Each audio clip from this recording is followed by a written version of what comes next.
Welcome to Research Renaissance, presented by the Karen Toffler Charitable Trust. Embark on a journey into the forefront of cutting-edge brain science as we feature insightful discussions with a diverse array of guests, from early career researchers pioneering groundbreaking science to influential voices in investment communities, policymaking, and research institutions. Together, we delve into neurological diseases, their causes, treatments, and the quest for cures. Join us in advancing our understanding of the brain and addressing its ailments. Welcome to Research Renaissance. I'm Deborah Westfall, your host and guide through the fascinating future of the brain. Joining me today is Dr. Nancy Ruiz, a research fellow at Harvard Medical School and Massachusetts General Hospital. Nancy is also a 2023 Toffler Scholar. Today, we will be discussing how Nancy is utilizing advanced imagery techniques to understand blood flow deficits and cognitive impairment in Alzheimer's disease. So welcome, Nancy. Thanks, Deb. Thanks for having me. You have an interesting background. I think you have a background in physics and also biology. And, if we can just kind of talk about your journey and, how did that background influence your approach to, studying vascular dysfunction in Alzheimer's disease? Yeah, absolutely. So I was born and raised in Bogota, Colombia. I am the youngest of 6 siblings, all of them men. My dad was an engineer in the military, and my mom was retired when I was born. So my dad really inspired me into learning math and just like studying in general. And my brothers also tried to cultivate this like passion and curiosity for nature and the world. So I think that's where everything started. And then when I had to decide what to study for college, I decided to go with a physics major, honestly, because I loved it in high school. I just really liked it. I was good at it too. But then when I started studying physics, I got a little bit demotivated. I think the reason for that is because it was very theoretical. So just lots of equations, numbers, math, very heavy math. And, that was the approach of my college back then. And I was more interested in the experiments or like try to understand, nature and how things really work. So I started just like taking a bunch of classes in other areas to see if I wanted to switch majors. So I explored math, electrical engineering, geology, a bunch of stuff. And then at the end, I ended up taking a biology course and I just fell in love. It was great. But then by that time, I was very advanced in my physics career. I was almost about to finish like my major. And so I decided to double major with biology. And then, so I took a while during my undergrad. I took a total of 6 years. And kind of like at the end of my college years, I also took some neuroscience courses. And I was fascinated, really, really fascinated. And I thought this could be a good area to put to practice some of my physics background, because I didn't want to fully like waste all that time, So when it came the time to apply to grad school, I chose very like interdisciplinary programs because my background was so interdisciplinary. And I ended up going into a program of biomedical engineering at Cornell, where I was using microscopy as a tool to study neurodegenerative diseases, more specifically Alzheimer's. So that's more or less how I got here where I am. That's fascinating. And so do you have Alzheimer's in your family? Is that, was there a connection there that was made? Yeah, my grandmother died of Alzheimer's.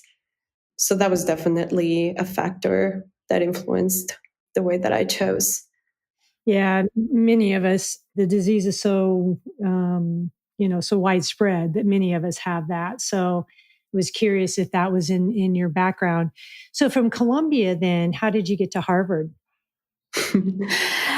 During my undergrad, I was very fortunate to spend the summer doing a research internship at Cornell.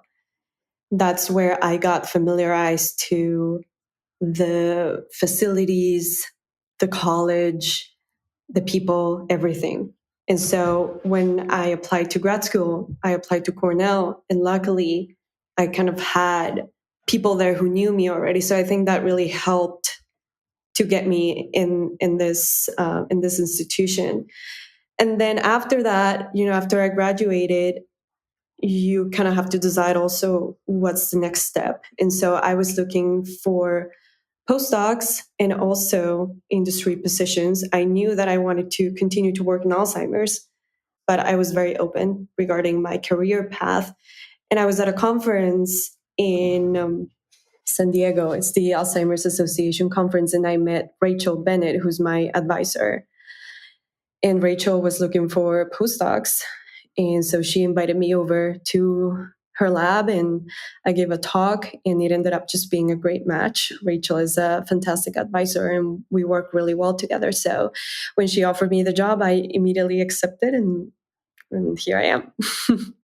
So tell us about your lab and your focus, your research focus, because it seems to be a fairly new area around this cardiovascular relationship to the brain. What specifically are you studying, and how are you applying that physics and that biology side? So I'm currently focusing on vascular dysfunction in Alzheimer's. Usually, when you think of Alzheimer's, you don't think of vascular dysfunction because all the focus is on how amyloid beta and tau aggregate in the brain and conduce to neurodegeneration. But turns out that deficits in blood flow, endothelial damage to the blood vessels, all of that stuff is seen in Alzheimer's patients and actually quite early in the disease progression. So we don't really know what is going on in terms of that. And since the brain is such a highly metabolic organ, it needs a lot of blood flow, right? Because blood carries glucose and oxygen and nutrients into the neurons. So if we don't have an adequate blood flow supply, the brain is going to suffer. So right now I'm studying oxygenation in the brain. So what are the levels of oxygen in a brain with Alzheimer's and a healthy brain? And how is the oxygen in the blood? How is the oxygen in the tissue? And are the tau tangles actually making a difference, whether the areas that have more tangles have decreased oxygen or not.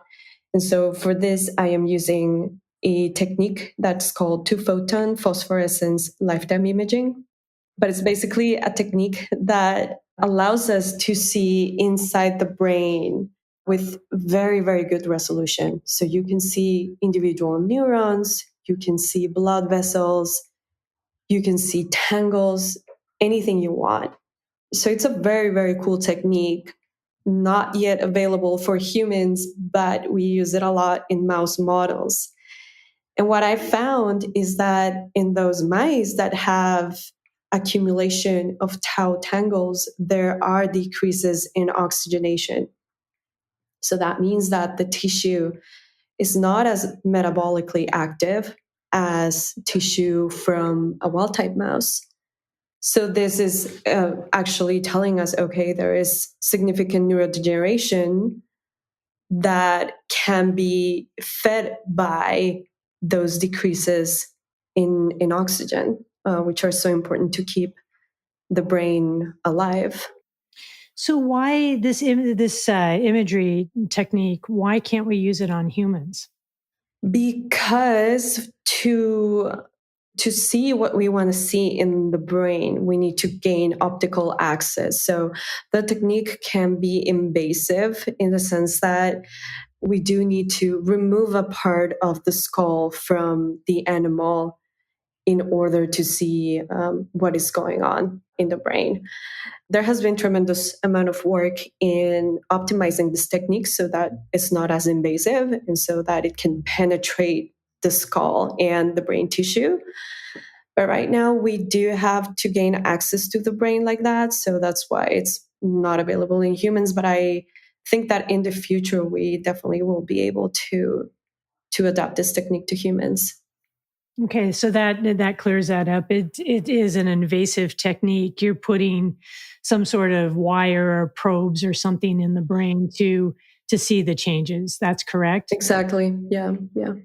So, can you explain this? The importance of the oxygenation in the blood, because I don't know if that's clearly maybe understood. I just I think about people that live in high altitudes. They have higher oxygenation.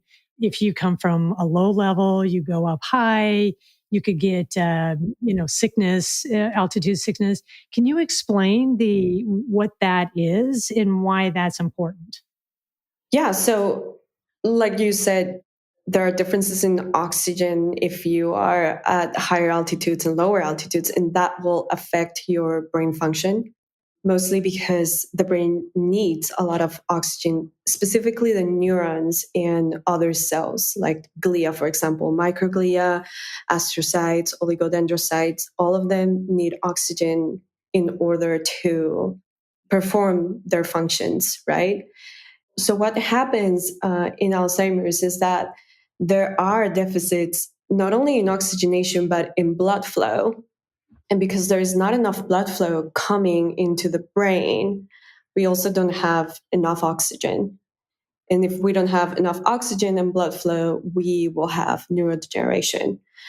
And so I think it's important to just point out that there are interventions that can be used to increase blood flow and oxygenation in the brain. And I think that current therapeutic targets are not really focusing on that much. And so I think that's why it's worth it to investigate what is really going on at the level of the vasculature, because interventions can be definitely formulated. Yeah. Do you have any ideas or any hypothesis as far as lifestyle? Because if the rate of Alzheimer's is going up, more and more people are getting it, but we have a very sedimentary, very sedimentary lifestyle that a lot of us sit behind the computer all day.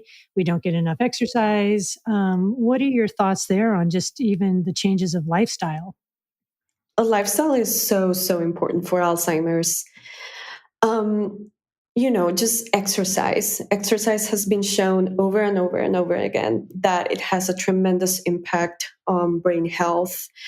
Diet as well, a diet that is not high on saturated fats and that it prioritizes, healthy foods and a plant-based diet have also been shown to contribute, specifically because um, one of the major risk factors for Alzheimer's disease, aside of aging, is hypertension and diabetes. And some of these conditions are exacerbated by lifestyle choices, right? Smoking and drinking and being sedentary, not having an active social life. All of these things have been shown to contribute in a detrimental way to Alzheimer's. Obviously, it's not the cure for Alzheimer's, right? If not, we would have already used it as a cure, but it's definitely something that helps mitigate the onset of the disease and the severity of the symptoms. So, can you talk a little bit about the progression of the research? Is this a kind of a new area of research? And how fast are we learning that connection between the vascular system and the brain? Is this something that is, we're accelerated knowledge here, that we're getting smarter about these connections? I think it is definitely a new area in the sense that it has been studied or given priority to be studied in the last 20 years or so. And the focus has shifted from amyloid and tau mostly because of the failed clinical trials, right? And how hard it has been to find a cure that just targets these two proteins. So I think people are starting to shift the focus into other things. What else is going on in the brain that we don't know about? Because clearly whatever we are trying is not really working. And so, yeah, there has been tremendous amount of research done in the past 20 years that has really shed light into the role of the vasculature, how inflammation in the vasculature plays an important role, how the blood-brain barrier, which is this like protection from the outside to the brain, becomes broken or dysfunctional when there is Alzheimer's. So there is no way to really clear debris and waste from the brain. And actually, those lifestyle choices or risk factors like hypertension and diabetes and atherosclerosis and so on, they have been shown to really damage the blood vessels and the blood-brain barrier. So all of this has been just really important to keep in mind, because once we have a cure or a therapy for Alzheimer's, I think it's going to be something that will target multiple pathologies and not just one single pathology, not just amyloid beta, not just tau. I think it has to be definitely more comprehensive, target vascular inflammation, oxidative stress, neurodegeneration, neuroinflammation. All of these things are really important. So you're working with some very advanced technology, trying to understand this, this different perspective of the disease. What other technologies are you either using or you see on the horizon that's going to help you with your research? I've been using a lot of RNA sequencing. So mostly genomics and molecular biology to also understand what is going on at the cellular and molecular level. So, for example, I've done some RNA sequencing of microvessels in the brain, and just to see which pathways or genes, so to speak, are up or down regulated in Alzheimer's. And I used an antioxidant as a therapeutic to understand whether there are any changes in gene expression. And we saw a bunch of changes in gene expression, particularly in genes related to inflammation, which is super important. So those are mostly the techniques that I've been working on. I've also been exposed to a lot of the human tissue resources that we have at MGH. This is the first time that I'm actually working with human brains, and it's been super exciting.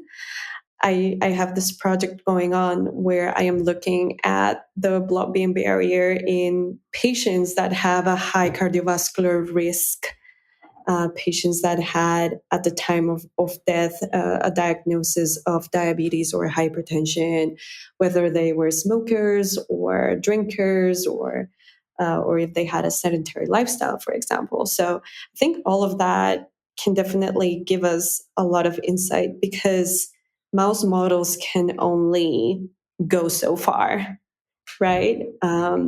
They are a good, they accurately mimic some of the aspects of the disease, but I think that it will never be fully, the same as what's happening in humans. So I think that merging a little bit human studies with mouse model studies is the key to find something meaningful.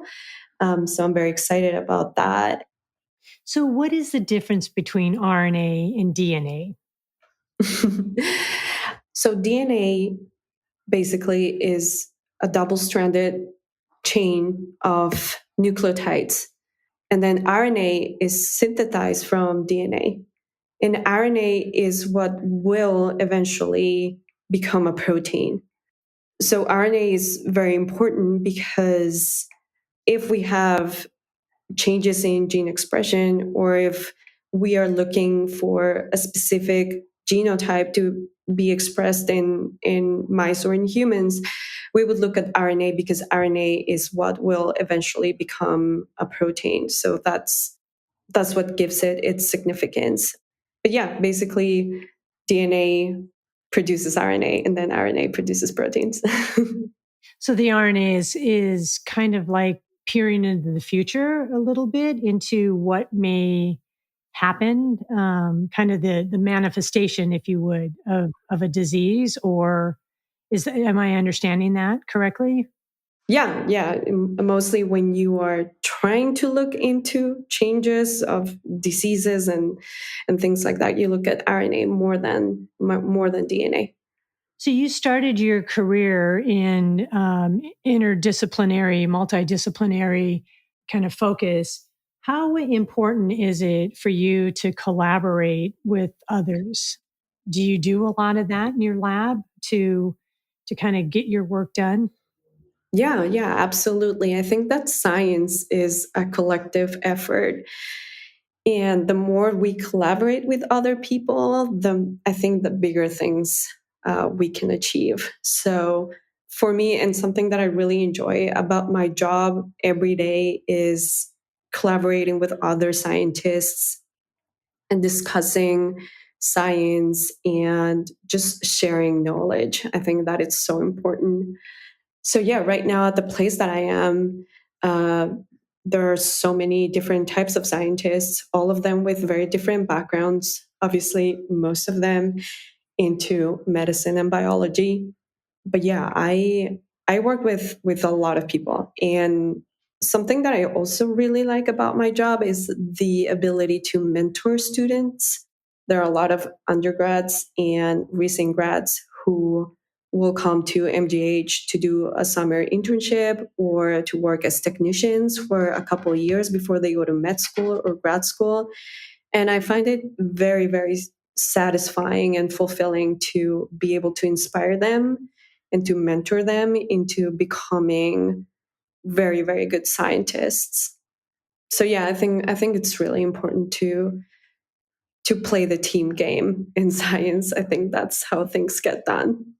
Research isn't an easy profession, I would imagine. It's probably there's a lot of constraints that people probably don't even really recognize. Maybe even in today's environment, which we don't have to delve into too much, but just, can you talk about just some of the, some of the things that make it a little hard? What are some of those things as a researcher that you wish would be a little easier? Yeah, I think that to be a successful researcher, you have to be very resilient because once you do an experiment, most of the times you're not going to get the results that you are expecting, right? The scientific method basically consists in you formulate a hypothesis of what you think is going on. Then you go to the lab, you do your experiment, and you get your results. It turns out that results sometimes make absolutely no sense, or sometimes are completely the opposite of what you were expecting. And I think it's really important to be resilient and understand that this is not something that you can control most of the time. That data is data, and whatever the data is showing you is telling you a story and it's telling you something. But I wish, obviously, that it would be easier to get the results that are meaningful and that really satisfy your hypothesis. So it is a lot of just looking and testing, and you just have to be so patient because most of the time things will not work. And this is a very logistical work. I think that people don't really understand how hands-on and logistical being in a lab is. You really have to really be resourceful and go and find the things that you need. And it's almost like building a house. You need this list of materials and you need to follow these protocols and you need to operate this very complicated machines and this very complicated equipment that it's going to give you something, and then you have to analyze those results. And the data analysis really is challenging, and that's where I think that a lot of the new tools that we are seeing coming up, machine learning, artificial intelligence, all of that is really helping scientists to be able to streamline the work and become more efficient at their job. I personally have benefited a lot from these techniques because they have helped me analyze my data much quicker than I would have done it myself manually. So yeah, I think those are definitely the frustrations that you encounter, or at least that I have encountered myself. Obviously, being an academic comes with its own challenges in terms of work life balance. I think that you really have to be careful to protect your work life balance because it's very easy to work a lot. and there is a culture in academia of overworking, right? And if you want to become a professor, if you want to be successful, you need a lot of publications. You need to be very productive. And for that, you really have to put in a lot of work. So I think it's important to protect that work life balance and also learn how to delegate your work. And that's where the team work comes in, right? What you were asking me before. I certainly cannot do everything alone. So, what can I train my scientists under me so that they can help me, right? And so that's where a lot of management comes into place, and a lot of people don't have good management skills. So that's not something that we are taught in college or in academia. So it's really important to learn how to be a good boss. And I am a research fellow, so I am kind of like in a more senior position. I still interact with my advisor in that way. But when you are in grad school doing your PhD or your master's, you really are very dependent on your advisor. And some people will have a very different experience, whether they have a good or bad advisor. So, how do you protect your time? What do you do to get away from the job and kind of the stress of research? I've gotten a lot into pottery. Well, that's cool. So, yeah, I've been absolutely loving it. It's something that really takes my mind away from work and whatever stress it's going on in my life. So pottery, definitely. I like to exercise too, mostly swimming, running, biking. Cooking is also a fantastic hobby for me. I really enjoy it. Just spending quality time with friends and family. That's also really important. Good. So you're practicing what you're mentoring with the people that you're mentoring with, and Yes. you're showing them the way. That's great. So let's talk a little bit about. You said your experiments have now expanded to kind of human tissue, and is there visible signs of the differences between some of these lifestyle things that you talked about, like smoking or alcohol, or is there visible signs, or is this all stuff that you see under the microscope? Yeah, this is all stuff that I see under the microscope. I have to basically use immunohistochemical techniques to label the brain so that I can see the molecules that I want to see. Um, in terms of whether there are changes, like very visible changes, there are. It's just that I have grouped all of these different lifestyle factors into cardiovascular risk. So, and I have assigned a score to people who have, high and low cardiovascular risk. So then I have two groups of people in Alzheimer's, and then I have my control subjects.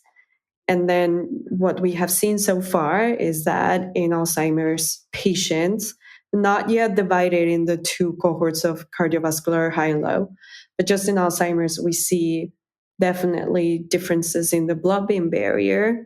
So, for example, the blood-brain barrier is more leaky. And if it's leaky, it means that it is dysfunctional, it's not working well. We also see higher amounts of vascular inflammation and endothelial dysfunction and things like this. So I am hoping that in my future studies, I can see more differences between the cardiovascular, the high and low individuals, and kind of understand, okay, which are the proteins or the molecules in the brain that are being dysregulated in these two groups. But this is an ongoing thing, so I don't know my results yet. I'll keep you updated. Yes, for sure. You talked about the need to publish and make sure that not only you're doing the experiments, doing the science, but you need to publish.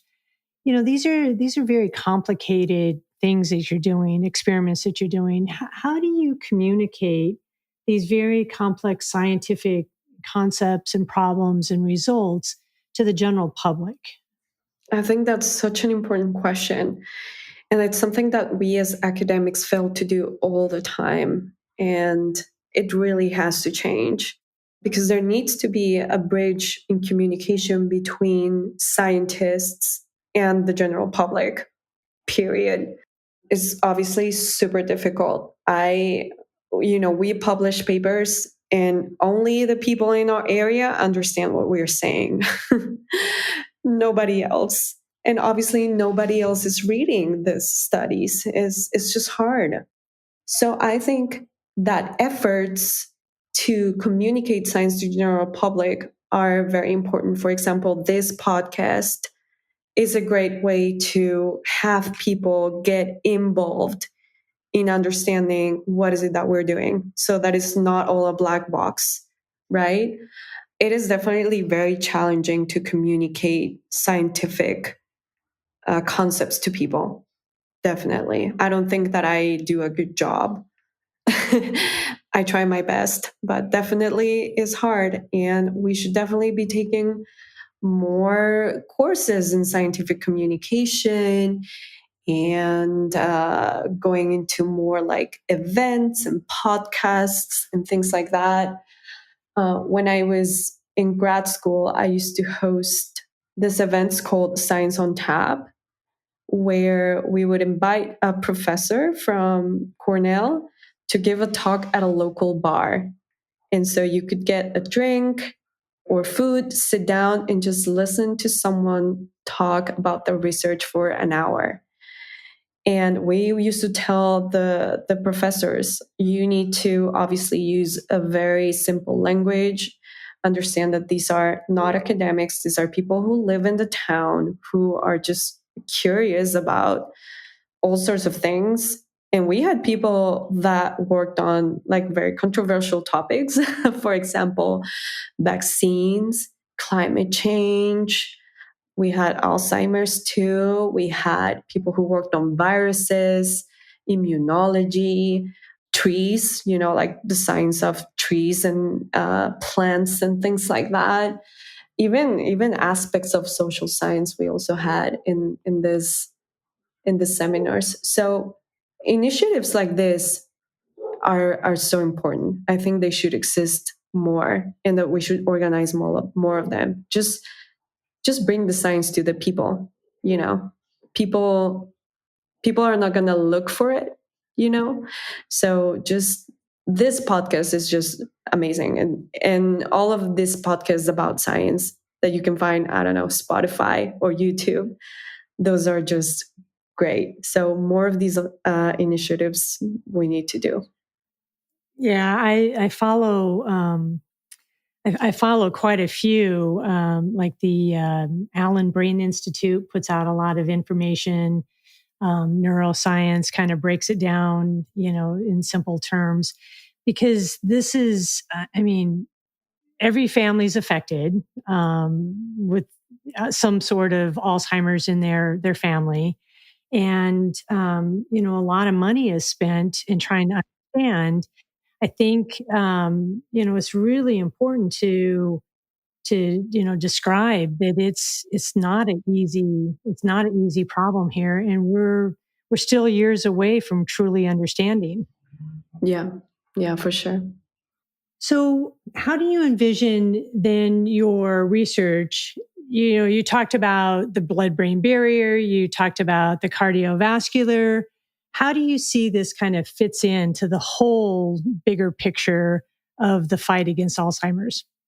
I think that gaining understanding of what is going on at the level of the vasculature can help us design better therapeutic targets, specifically things that will not only target amyloid beta and tau, but also the vasculature.